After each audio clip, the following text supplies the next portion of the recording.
Hey guys, welcome back to the Commercial Law School. Today we will be talking about all things trainee. We will first consider what a training contract entails, and then we will consider some of the typical trainee tasks. This is important because at the interview stage, interviewers will want to know that you understand what a training contract at that particular firm entails, and also what is required of a trainee solicitor at the firm. So, what exactly is a training contract? Well, a training contract is a 2-year placement that is undertaken by trainee solicitors before they qualify as solicitors. However, it is important to note that following the introduction of the new SQE, a training contract won't be the only way to qualify. During the training contract, trainee solicitors are exposed to real-life deals overseen by supervisors in their law firm. Additionally, over the 2-year period, trainee solicitors have the opportunity to progress through 4 practice areas of work at the law firm, and the time spent in each area is known as a seat.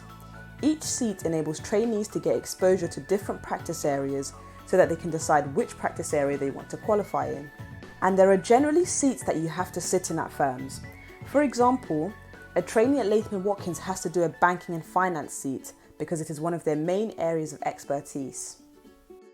Trainees also have to complete a contentious and non-contentious seat alongside other professional skills courses and elective modules.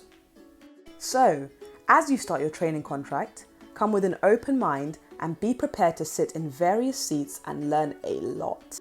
It is also important to note that although you sit in 4 different seats, you might not necessarily experience 4 different practice areas.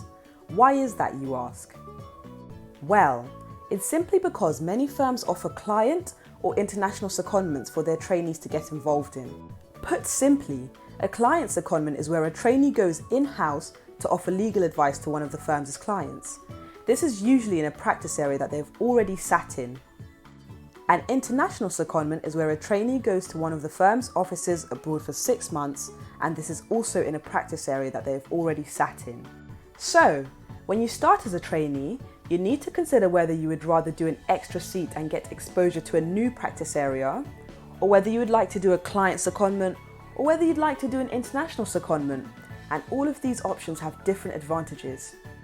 Now that we know a little bit more about what a training contract entails, let's consider some of the typical tasks that trainees get involved with on a day-to-day basis. Some of the typical tasks include due diligence reports, drafting board or shareholder minutes, proofreading, preparing first drafts of transaction documents, and also graduate recruitment activities. Trainees are usually responsible for conducting an in-depth research into the target company because it helps them to understand how the target company works, and then they subsequently produce due diligence reports.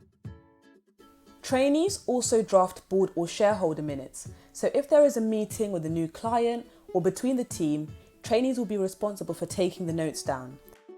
Trainees are also constantly proofreading, which requires close attention and an eye for detail.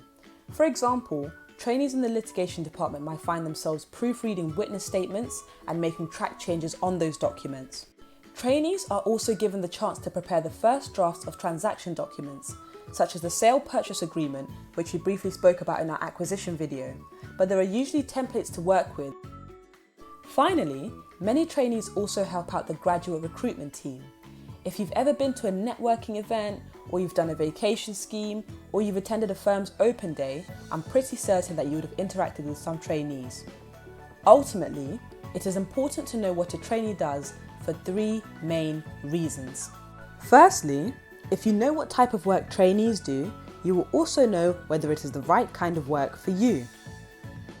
Secondly, at the interview stage, you'll be able to demonstrate that you have a genuine interest for the industry and the role that you're applying for. Finally, if you know the typical tasks that trainees do, you can resonate your past experiences with these tasks. For example, if you've drafted board minutes in the past, you could easily talk about this at the interview stage. We hope that this video has been useful, and if you have any questions, please contact us. And don't forget to like, share and subscribe. Thanks for watching. See you next week.